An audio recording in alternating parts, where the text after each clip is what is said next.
So what did you miss at Jubilee today? Well, you missed the first Sunday of Pride Month, a Pride Sunday, in which we didn't really make reparation or apology for the relationship between the church and the LGBTQ plus communities, but we did lament today. We are an affirming congregation, but we acknowledge that we're part of a culture that has ignored the voices and the experience of the LGBTQ plus communities.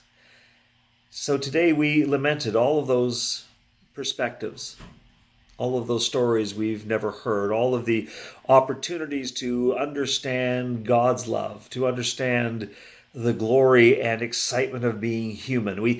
We have turned away from voices, and although we are trying to open our hearts, our minds, our lives, our church, our culture, our experience, so that more and more voices can be heard, we've missed out on so much. We lamented that today. We lamented the loss of perspective, the loss of voices and inspiration. We acknowledge that we are all created beautifully, gloriously in and by God, and that we are meant to share and receive and embody love, and we have intentionally shut ourselves off from that incredible gift. So today on Pride Sunday, we lamented that and committed ourselves to open eyes, open arms, open hearts, open church, open lives that we can recognize and engage with each other. We did that today. Today was also Ascension Sunday, and we told the story of Jesus going up into the air, and imagined his followers looking up to see where he'd gone. And then when he was gone, they looked down and looked at each other. What are we going to do? Where is this presence of God going to be found? Who's going to do this ministry? Who's going to help heal the world? And of course, as they wondered, they found their answer staring right back at them as they stood in a circle looking at each other, wondering, where will we experience the presence of God? Where will we find the energy, the imagination, the people to do the ministry? And they were looking at each other. We imagined that as an ascension moment. And then we wondered how it is that we could possibly engage in this ministry. We sang hymns today of conquering death and vanquishing hell and all sorts of big things. And we're just regular people. How would we possibly do that? So we heard another story from Acts today. That's a story about Paul and Silas. Paul was in a bad mood, and he drove a divining spirit out of a young woman, a fortune teller. He exorcised her, and suddenly she has no job anymore. She can't make a living being a fortune teller because she's lost that gift, that spirit that allowed her to do that. But more than that, the people that made money from her owners, they were very upset. They trumped up charges against Paul and Silas, accused them of being a threat to the culture, threat to the government, in fact. And then in a kangaroo court, they were convicted, they were flogged, they were sent to jail. Miraculously, an earthquake sets them free.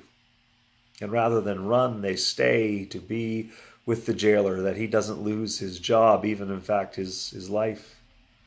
They end up going to the jailer's home where the jailer is baptized.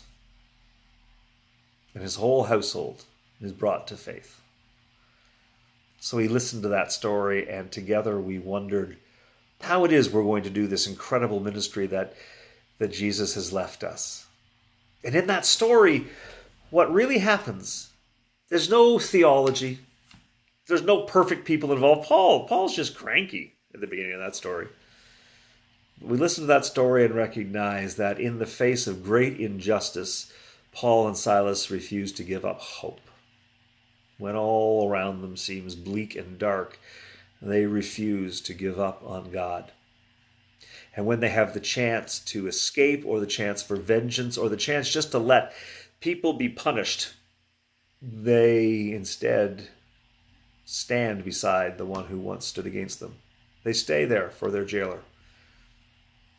And in that, they revealed a God who stays with us, a God who is more interested in compassion than in vengeance, whose justice always includes mercy. So how are we going to share this faith? How are we going to embrace this ministry? Well, we're going to show up and not run away. We're going to love when it would be justified even to hate. And we are going to refuse to give up hope, even when things seem hopeless.